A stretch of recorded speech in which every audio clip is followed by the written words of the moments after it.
step closer to a new oil pipeline to the West Coast.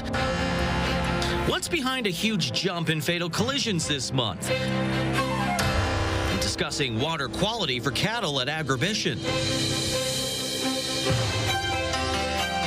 Live from our studios in Regina, this is CTV News. Good evening. A deal between Alberta and the federal government that could see a pipeline built to the West Coast is getting positive reviews from Saskatchewan leaders. As Wayne Mantika reports, Premier Scott Moe says parts of the agreement will impact where and how Saskatchewan's energy is exported. The Prime Minister and Alberta Premier Danielle Smith signed a memorandum of understanding committing them to working together on building a pipeline to the West Coast. At the core of the agreement, of course, is a priority to have a pipeline to Asia. That's going to make Canada stronger, more independent. The two agreed that Ottawa would enable the export of oil through a West Coast port to Asian markets and adjust a tanker ban if necessary. We have been working for some time on addressing the 9 bad laws, as I like to call them, that have been impacting our investment climate here, and I'm pleased that we've reached an agreement. The Memorandum of Understanding could impact other oil-producing provinces like Saskatchewan. We are a significant oil-producing province as well.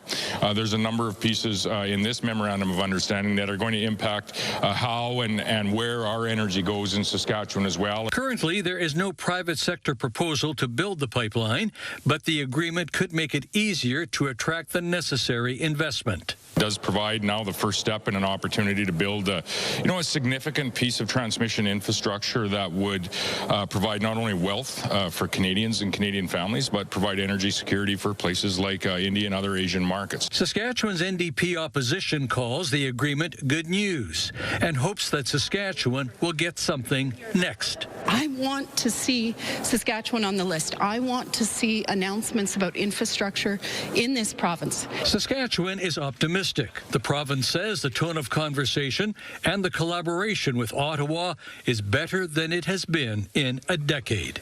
Wayne Mantika, CTV News, Regina. The provincial and federal governments are expected to make a formal announcement on an extension to the $10 a day childcare agreement tomorrow. The Premier announced in question period this week the province was planning to announce an extension to the agreement by the end of the week. Education Minister Everett Hindley said that negotiations were partially held up by cabinet changes in the federal government following the April election, along with certain aspects the province wanted to renegotiate. Because we were hearing from families and from childcare operators that while they appreciated affordable, sustainable childcare, that there were also some things there that weren't working for them. So we wanted to negotiate that with the federal government. Well, for example, as I've indicated, one of them is the inclusion of kids once they turn the age of 6 and essentially kind of aging out of the program. We'll talk more on Friday about what's in the deal. Tomorrow's announcement is set to take place at a Regina daycare. Now, it's not just a Saskatchewan first, it's new to Canada as well. The successful drilling of a natural hydrogen well was recently completed near Central Butte. Jacob Carr has more on what the milestone means for renewable energy in the province. Another renewable energy source could soon be coming to the forefront in Canada. Near the beginning of November, Max Power Mining Corporation successfully drilled Canada's first dedicated natural hydrogen well near Central Butte. The company's incoming CEO says energy is like a buffet, with every sector playing its part.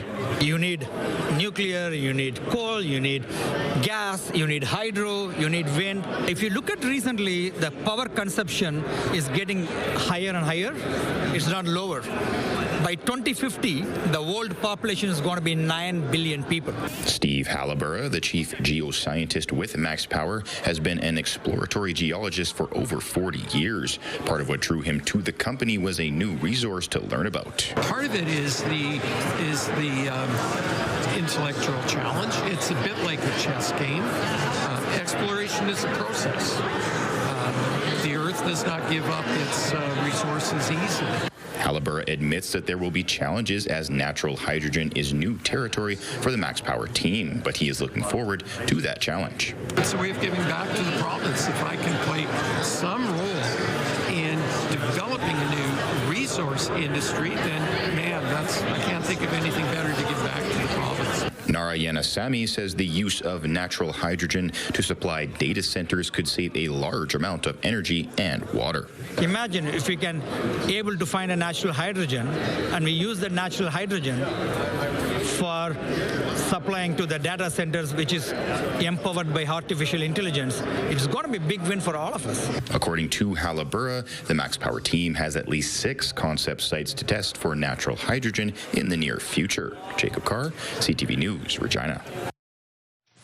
Multiple doses of naloxone were not enough to prevent 3 fatal drug overdoses within 24 hours, according to Regina's first responders. The Saskatchewan Coroner Service, Regina Police, Regina Fire say the deaths are suspected to be caused by illegal drugs, possibly being sold as fentanyl or gabapentin. Naloxone can counter the effects of opioids, but not other substances like methamphetamine and benzodiazepines. First responders have attended to more than 100 suspected overdoses in Regina in this month alone. The man accused of killing a woman riding in a vehicle on a Saskatchewan highway has been denied bail. Chris Fallman is accused of second-degree murder in the death of Tanya Myers. Myers was riding in a moving vehicle on Highway 39 near Weyburn when she was fatally shot on September the 12th. The bail decision out of Weyburn was handed down Wednesday after a 2-day hearing last week. The details of the hearing are under a publication ban. Fallman is due back in court on December the 9th. Well, we've yet to see the wild, wintry weather that can make roads dangerous in Saskatchewan, and yet RCMP is seeing a steep jump in fatal collisions this month. In fact, it's an increase of 175%. Sierra D'Souza Butts tells us more on what's behind the concerning numbers. In the last 8 days, there have been 8 fatal collisions in Saskatchewan. Obviously, the impact of when someone loses their life on Saskatchewan roadways is affects more than that one person. From January 1st to November 25th, Mounties have responded to 89 fatal motor vehicle collisions, resulting in the deaths of 94 people on Saskatchewan roads, 11 of those taking place this month alone. RCMP say the main causes of the collisions are people not wearing their seatbelts, distracted driving, speeding, and impaired driving. People not wearing their helmets on ATVs and snowmobiles are a contributing factor as well. It's a concern to us as police. We're here for traffic safety, and we're trying to get out as being much as visible as we can. Again, like I said, to when people see the police on the road, people's behavior changes. So that's why we're out on the roads right now. With the holiday season soon approaching and weather conditions expected to become worse,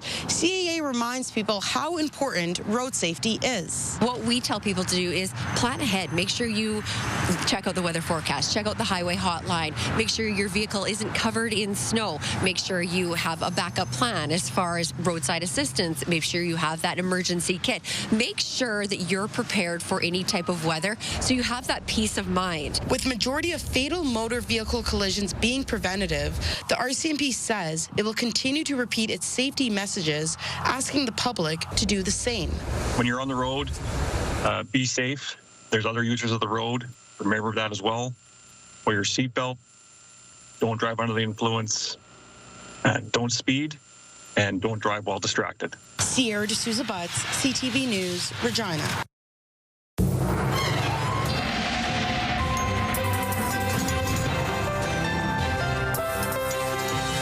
Sabine joins us now for our first look at weather. And yeah, we haven't seen that devastating winter weather yet, but it is getting a little colder, at least seasonal now. Yeah, we are back into the seasonal range, and there is more snow on the way, Lee. It's about that time of year we're going to start to see a little bit more consistency when we see those low pressure systems bringing that snow through Saskatchewan. There are some severe winter weather warnings in effect for just south of the border down in the States, and that's actually hovering right around Saskatchewan. So we could start to see the parts of that storm arrive into Saskatchewan later tomorrow, actually probably tomorrow morning in parts of the southwest. Temperatures currently sitting in the minus teens, minus 13 for Moose Jaw, minus 13 for Maple Creek, minus 8 for Regina. The average daytime high usually hovering around minus 4, and we warmed up to minus 8 today, and it's only going to get cooler as we continue into the rest of the week, but I will have all the details, including when the snow is arriving and how much we can expect in your forecast. Lee? All right, thanks, Sabine. A department at the University of Regina was showcasing their research project at the Canadian Western Agribition today. The focus? The amount of naturally produced salt in groundwater used by cattle, which, of course, can impact the animal's health. Damian Smith has more. The University of Regina Biology Department is looking out for those with agricultural ponds, using their own conductivity meter to measure salinity levels. We have naturally saline soils and we have saline groundwater that comes in, so it can be a pretty big problem, particularly in dry years. These bodies of water are needed to feed cattle, especially in an already salty province compared to others in Canada. Finlay recalls a 2017 incident when 200 cattle died from salty water. As things get warmer and the water evaporates, you've got a lot of salts left behind, so by July and August the water quality can be problematic. And the issue with salinity is you can't just look at the water and say, is that salty or not? It just looks like water. A large reason is the sulfate amount situated in Saskatchewan soil. Finlay and her students are now researching how to analyze sulfate levels when planning to dig a dugout. That sulfate can create some unique issues for livestock, but beyond that, when we get a lot of other things dissolved in the water or available in the water, it can cause some additional problems. So we've also been looking at things like blue-green algae. So whether they can produce toxic algal blooms. You think about the scums that form on the top. The Ministry of Agriculture understands that geology plays a big factor in a province that needs to keep its cattle healthy. As long as a landowner has a premise identification number, they can receive a free water test. Then screen out those samples to know whether it's safe or not, and if testing is high, we can send those samples to the lab to get a full analysis and provide interpretation to livestock producers to let them know if their water sources are safe. Finlay and her students are also researching how toxic algae blooms can affect salinity levels in Saskatchewan. Damian Smith, CTV News, Regina. Well, for the second year in a row, we can tell you about the Indigenous Agriculture Summit has been extended to 2 days, sharing success stories from across the country. Also being discussed this year, the potential First Nations and communities have in their own backyard. Instead of looking elsewhere for their food resources, a number of places are starting to make their own operations. There's a lot of talk of agriculture abroad and agriculture around the world, but at the end of the day, we're in the mecca of agriculture in the world right here, and we're so busy grinding and doing the work that we don't talk about it, we don't highlight it, we don't share all the time that we should be. But really, at the end of the day, we should be super proud of the agriculture sector in this country, and just how do we accelerate it and make it more visible. Unfortunately, they have been grinding a lot. The Ag Summit will continue until Friday afternoon. Two local businesses planning to take over the vacant cafeteria space in Regina City Hall to open the Capital City Kitchen.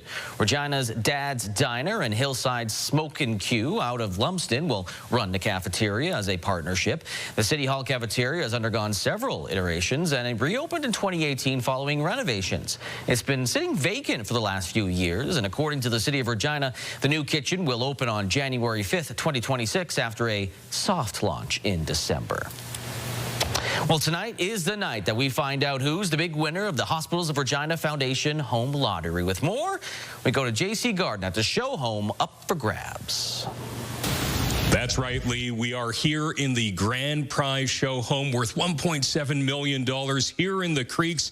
Someone is going to be revealed as the winner of this amazing prize.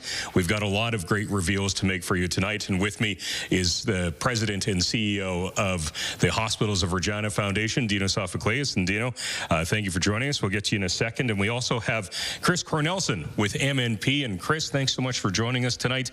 You're going to walk us through how tonight's reveal will work. Well, absolutely, JC. And once again, MNP is pleased to be the ticket fulfillment and draw control service provider for the Hospitals of Regina Foundation Home Lottery.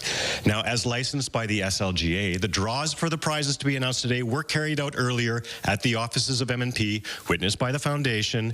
November the 14th was the date. That was the final deadline by which you had to get your tickets. So all those tickets were eligible for these draws. So good luck, everyone. All right. Thank you so much, Chris. We really appreciate it. And Dino, another successful lottery. And this first prize we're revealing is the membership prize, which is kind of interesting. A way to kind of always support the lottery. You don't have to worry about it. Well, that's absolutely correct. So we would like to reward our most consistent and dedicated purchasers out there. The support of the community is, of course, paramount to this program and to the work of the foundation. And again, if you are a member, you're in for a very special prize. All right, and this one is for $10,000, all for supporting the Hospitals of Regina Foundation. And Dino, let's reveal that winner. Yes, so the winner of our membership loyalty prize is ticket number 10003882, and the winner is Amanda Roden of Yorkton. All right, I'll read that one more time. It's ticket number 10003882. Amanda Roden of Yorkton, congratulations. You're $10,000 richer. We have even more cash to give away because coming up, that big 50-50 prize, it went over $1 million. The winner will take half. We'll have that coming up. Still ahead, more on the Memorandum of Understanding signed by the Prime Minister and the Premier of Alberta. And Ukrainians in Canada voice their concern not trusting Russia to adhere to a peace deal.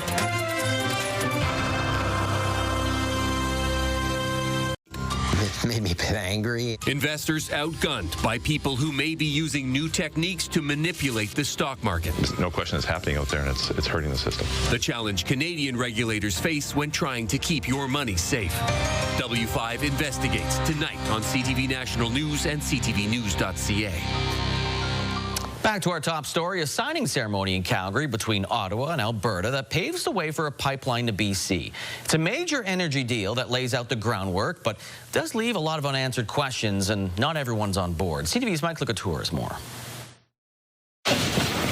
Danielle Smith's excitement could not be contained. Alberta isn't getting a bitumen pipeline yet, but it is one step closer. This agreement includes a clear path to the construction of an over 1 million barrel per day Indigenous co-owned bitumen pipeline to Asian markets. If everything goes smoothly, senior government officials say construction could start in 2029. But there's one important caveat. If there's not a private sector component, there won't be a pipeline. That's just one of the conditions as laid out in the agreement, as is Indigenous co-ownership and collaboration with BC to share the benefits. There has to be a new carbon pricing agreement, and the Pathways Carbon Capture project must move forward for the pipeline to do the same. I don't know that the Prime Minister would have agreed to a new bitumen pipeline without Pathways, and we wouldn't have agreed to Pathways without a new bitumen pipeline. The carbon storage program is key to Canada meeting its commitment of achieving net zero greenhouse gas emissions by 2050. The federal Conservatives are criticizing the process, saying the Prime Minister could push this ahead using existing legislation. We even supported him, gives him the power to approve it. So we only need him to do one thing for this pipeline to happen. Get out of the way. A pipeline would go through BC, but that province wasn't part of this deal. And the Bloc Québécois says it's a dangerous precedent. The federal government making a deal in order to backstab a province and its jurisdiction. Alberta has until July 1st to submit a pipeline project application to the new Major Projects Office. If all conditions are met, then the federal government will make an exemption to the oil tanker ban on the BC coast. Mike Locouteur, CTV News, Ottawa. Talks continue to heat up on a possible peace deal between Russia and Ukraine, but as CTV's Alex Carper reports, some Ukrainians in Canada are worried of what impacts this could have on Ukraine. Christina Miroshnik came to Canada in 2022. She had been living in Sumy in northeastern Ukraine, but Russian attacks near her home forced her to flee, leaving everything she knew behind. We have parents-in-law and a brother-in-law back there, and a lot of friends. Miroshnik continues to keep in contact with her family daily, and like them, she is now watching closely as world leaders try to broker a peace deal between Ukraine and Russia. It doesn't really make any sense to us, and we don't really trust those guarantees. Oleg Klitschak shares those same worries. His parents and oldest daughter still live in Ternopil, and a recent strike that killed over 30 people was just 150 meters away from his home. Words fail me talking about that. Klitschak wants to see peace in his home country, but for any of this to work, he says Ukraine must be at the table. Every negotiations, every since on future plan for stop war in Ukraine must be with Ukraine. Pressure is building, and the Ukrainian Canadian Congress says that Ukraine is being put in a difficult situation. We could lose American support, and the worrisome bit is that Europe isn't ready to fill in the gap that America that American withdrawal from the process would entail. As for Miroshnik, she worries about what the future of Ukraine looks like. We do not like sometimes they promise a lot and do nothing, or they promise one thing and then they do another thing. With all the unknowns and the continued attacks, those that I spoke to say that with Canadian and European support, there is still hope that peace can be achieved. Alex Carpa, CTV News, Winnipeg. French President Emmanuel Macron unveiled a new national military service plan as the country looks to bolster its armed forces in the face of concerns of Russian threats to Europe beyond Ukraine. Macron announced that volunteers aged 18 and 19 will start serving next year in a 10-month new military service program. He says volunteers will serve France's mainland and overseas territories only, and not France's military operations abroad. Conscription is not being considered, which ended in France back in 1996. Israel has returned the bodies of 15 Palestinians following Hamas's return of the remains of an Israeli hostage. The exchange is part of the first phase of the U.S.-brokered ceasefire. The next phase of the truce includes deploying an armed international stabilization force and developing an international body to govern Gaza, where violent scenes continue to erupt. Has already been a deadly week of floods in parts of Asia. Now 69 people have been killed, thousands displaced after a tropical cyclone unleashed floods in Indonesia. On the island of Sumatra, the powerful floodwaters caused power outages and damaged roads and bridges, hampering rescue efforts. Earlier this week, powerful floods and heavy rain in Thailand and Malaysia left dozens of people dead. And today, Sri Lankan officials stopped passenger trains and closed roads in parts of the country where landslides and floods have been triggered by heavy rains. At least 40 people have lost their lives, most of them in the mountainous area in the center of the island. At least 21 others are missing. Several more are injured. And Pope Leo XIV arrived in Turkey on his first foreign visit. He touched down this morning and was greeted by the Turkish president. The Pope then paid a visit to the mausoleum of Turkey's founding leader before heading to Istanbul. The 6-day trip also includes a stop in Lebanon. The majority of the population in the two countries is Muslim, but they are also home to ancient Christian communities. And we're back, and now it's time to reveal the 50-50 winner in the Hospitals of Regina Foundation Home Lottery. And Dino, this is another big one, over $1 million. Yes, so the 50-50 went to just slightly over $1,070,000.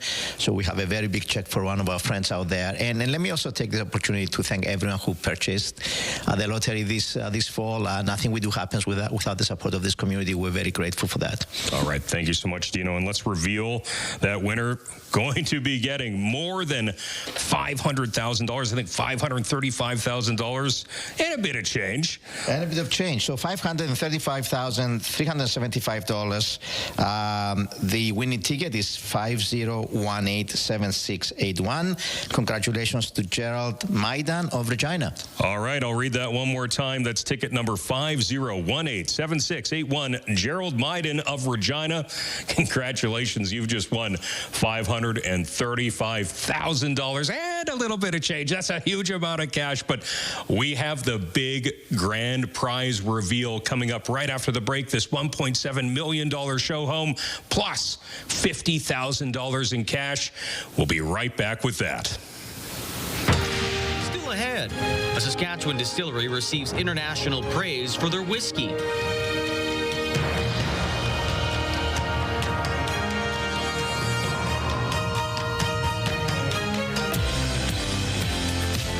Grey Cup is making the rounds, and in the morning it'll be right here in studio. Head coach Corey Mace bringing Canadian football's biggest prize by. Don't miss it.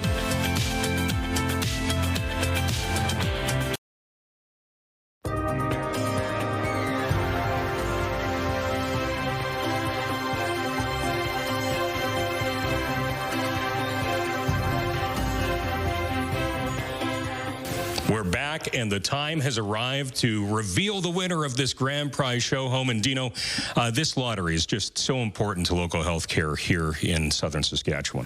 Very, very important. One of the ways that we support our hospitals, of course, in 2025, we committed $5.9 million in support for our healthcare facilities here in Regina. This lottery goes a very long way to support that. Well, really important. And now we get the honor of revealing this prize, $1.7 million. The winner will also win $50,000 in cash. This beautiful Ripplinger show home, the most expensive prize awarded in the history of the lottery. It's a beautiful home, fully furnished, great for families, great for entertaining. Someone is going to be a very lucky winner tonight, and very happy. Chris has got the envelope. And Dino, let's reveal that grand prize winner. Yes, so the winning ticket number is 10027282, and the winner, congratulations to Christian Flaman of Regina. All right, I'll read it one more time. That's ticket number 10027282. Christian Flaman of Regina. Congratulations. You've won this beautiful $1.7 million grand prize show home. Congratulations. Plus, you've also got $50,000 in cash, huge prize. But, Chris, there are also a lot of other winners. There are hundreds of other winners, actually, and M&P will notify all of those winners. And check out hrfhomelottery.com on December 12th to find out if you're on that list, or you're very likely to know someone that'll be on that list. There you go. Okay, Chris, thank you so much for joining us. Dino as well, congratulations on another successful lottery. And congratulations to all the winners. Thank you so much for your support. Now we'll throw it over to Sabine with your forecast. All right, congratulations indeed, especially Christian, for winning that beautiful home. Let's take a look at what you can expect for your forecast heading into this evening and what's to come for the rest of the week. Now, it was a very frosty day in Regina. We did warm up to about -8. We're still sitting at -8 with a wind chill of about -15 right now. Winds slowly picking up, just over 15 kilometers an hour. Now, real quick, just to talk about the frost, because we may see some more frost heading into tomorrow morning. We have that cold air, and then with, of course, the ground temperature being 0 or colder than that, we do have the molecules, the water molecules in the area that touch the obviously frozen surface, like the grass or branches, anything like that. Now, this specifically is talking more so about the hoarfrost. What we've seen yesterday into today and possibly into tomorrow is, of course, more so the rime frost, and that is due to the freezing fog that we did see quite a bit of this morning as well, and also just the low-laying clouds. We have seen a lot of cloud cover, and that is also going to continue into tomorrow. So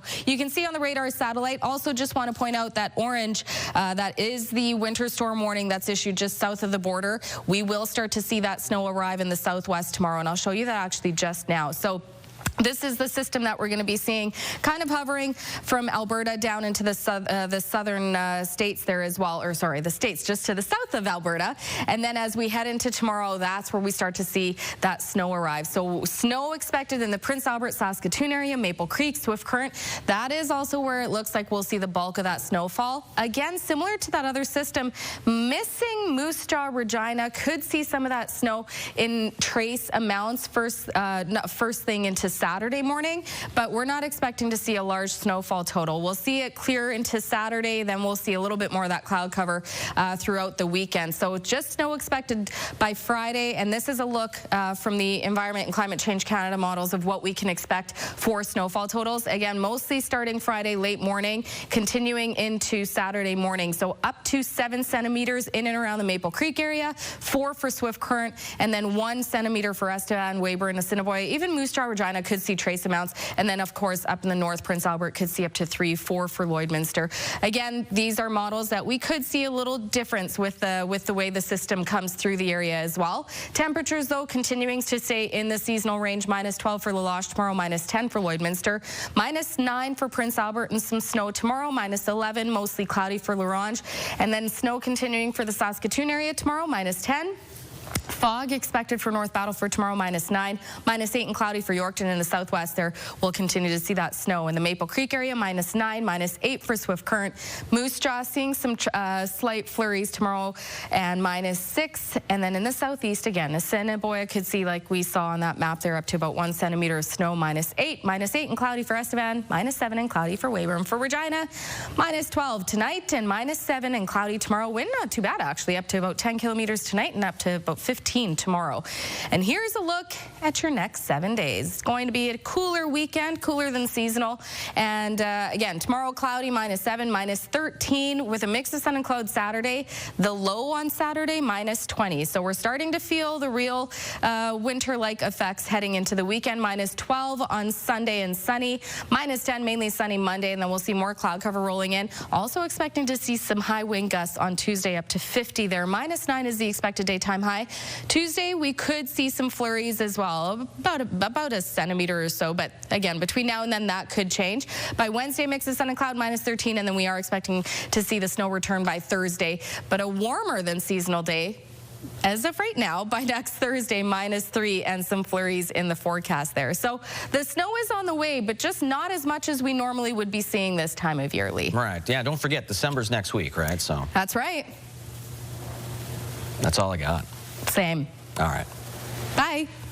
When cooler temperatures arrive, eventually they're going to arrive, sitting by the fire, maybe with a glass of whiskey in one hand, could be an ideal night for some of you. But perhaps you might want to try a brand from Saskatchewan. Stacey Hine tells us the Saskatoon Distillery was recently named Worldwide Whiskey Producer of the Year. John Cote brushes off fresh snow before tapping into a whiskey barrel. Keeping barrels outside in Saskatchewan's extreme weather is far from industry standard, but that unusual approach stood out to judges at the International Wine and Spirits Competition, earning this family-run operation the title of Worldwide Whiskey Producer of the Year. They were very surprised and impressed with the idea of storing our whiskey outdoors, because that is totally unheard of in the whiskey industry. That signature technique began by accident. When Cote and his wife Barb first started Black Fox Farm and Distillery a decade ago, they had no choice but to leave the barrels outside. We couldn't afford to build a building. It sits outside, and then all of a sudden it's like, oh my goodness, this actually works. And so why would you ever change it? Cote says the barrels expand and contract with Saskatchewan's heat and cold, creating pressure changes that shape the flavor of the whiskey. It's absolutely wonderful. It's almost like the barrels are alive and breathing. Judges also praised the distillery's crop to connoisseur philosophy, with about 95% of their grains grown right on their farm. The owners say the award is also a win for the province. It's a Saskatchewan award because our whiskey can only be made here because of the grains that we grow and our weather. Saskatchewan is known for growing some of the best grains in the world for other purposes, and we should be able to make very good whiskey, and this proves that we can. And while the award has boosted sales, they say the most heartwarming part is sharing their whiskey with the world. Stacey Hine, CTV News, Saskatoon. Coming up, Mike McEwen and his Saskatchewan rink are still in the hunt to represent Canada at the Olympics.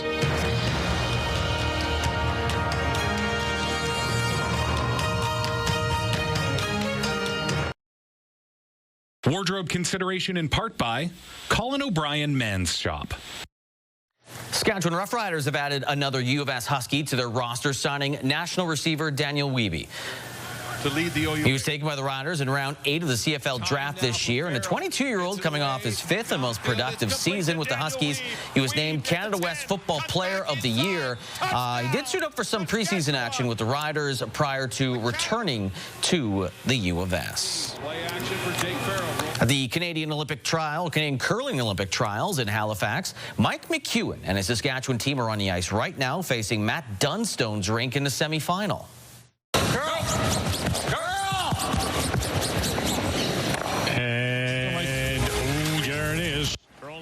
McEwen would score 1 in the first. He'd get 2 in the third, and they just scored 1 in 5 to take a 4-3 lead on Matt Dunstone at the break. The winner will play Brad Jacobs in a best-of-3 final. Rachel Homan faces Christina Black in the women's best-of-3 final starting tomorrow. Powers, Everest for 3. Here we go. How do you like that as she settles down? Will it be? Yes, it is.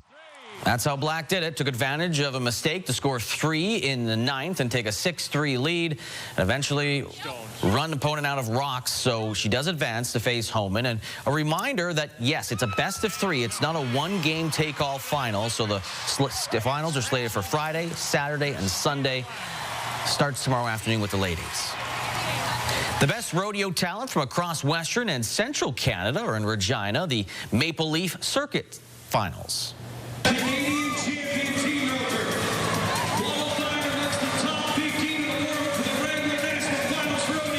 The event features the top 10 athletes in each major CPRA rodeo event.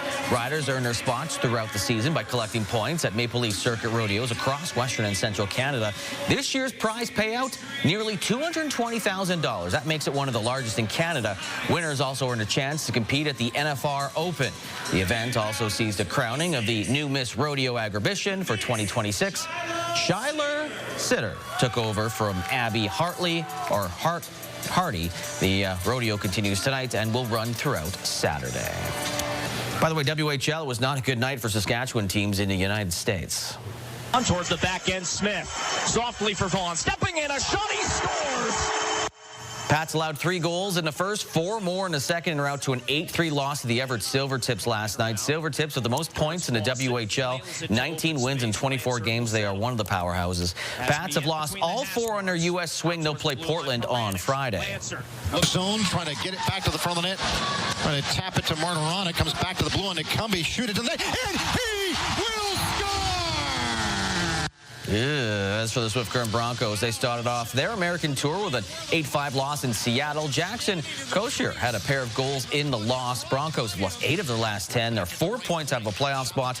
They play that powerhouse Everett team tomorrow. Still ahead, the Globe Theatre brings a Christmas classic to life.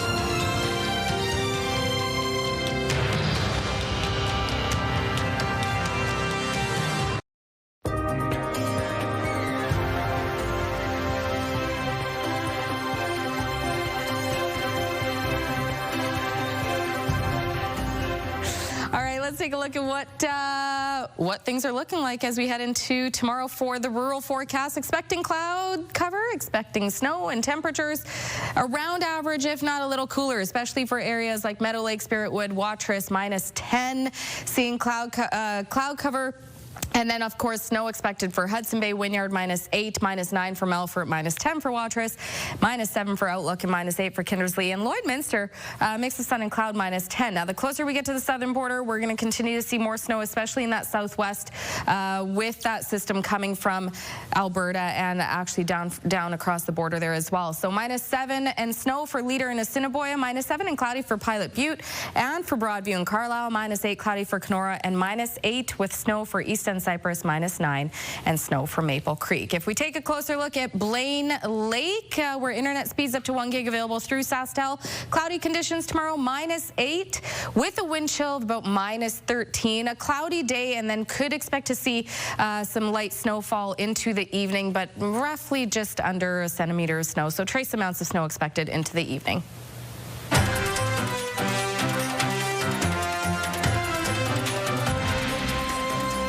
A classic Christmas story is coming to Regina's Globe Theatre.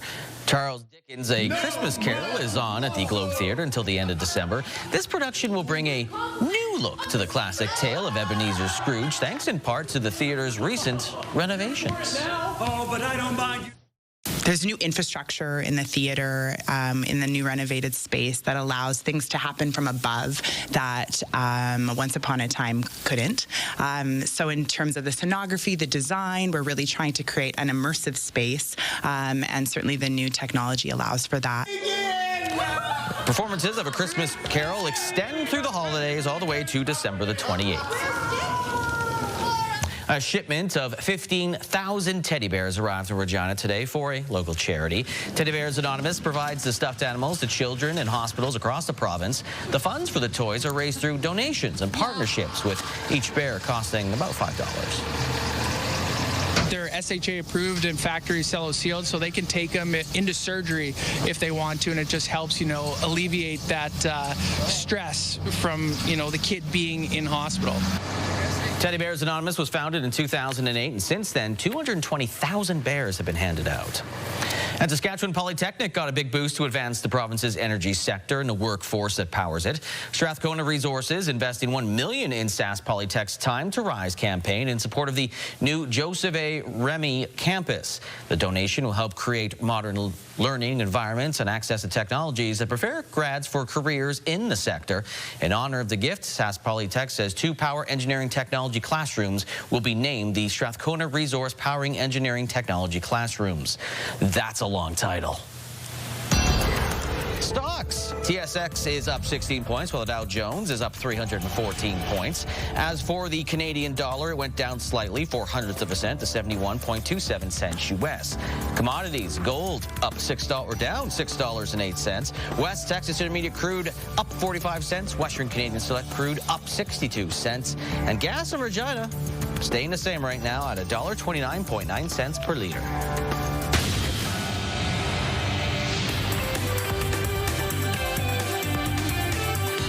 Key Canadian steel and lumber stocks did well today after the Prime Minister's announcement.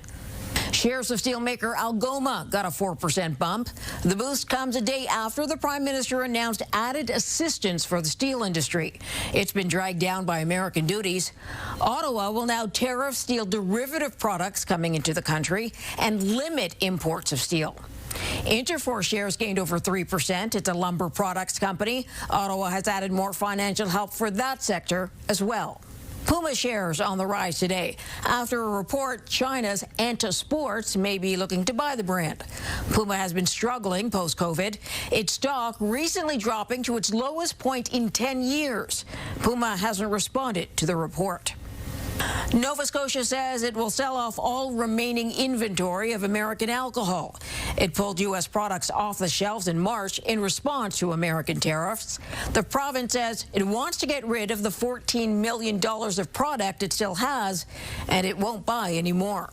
Those are your business headlines. I'm Marilla Fernandez.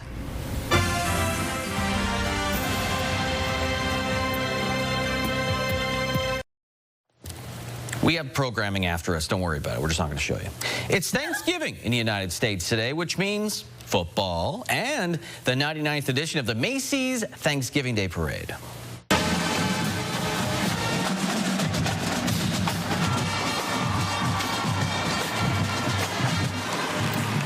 Thousands line the streets of New York City to take in the event, which features supersized creations like the Lego float and massive balloons of iconic characters like Spider-Man. A star-studded lineup of performers also included the Radio City Rockettes. But the most important guest, of course, was Santa Claus, the final act as he ushered in the Christmas season.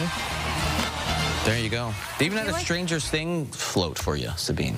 Just for me. Just for you. All right, well, after the commercial success of 2 Wicked movies, Universal is reportedly considering plans to expand the story for another installment.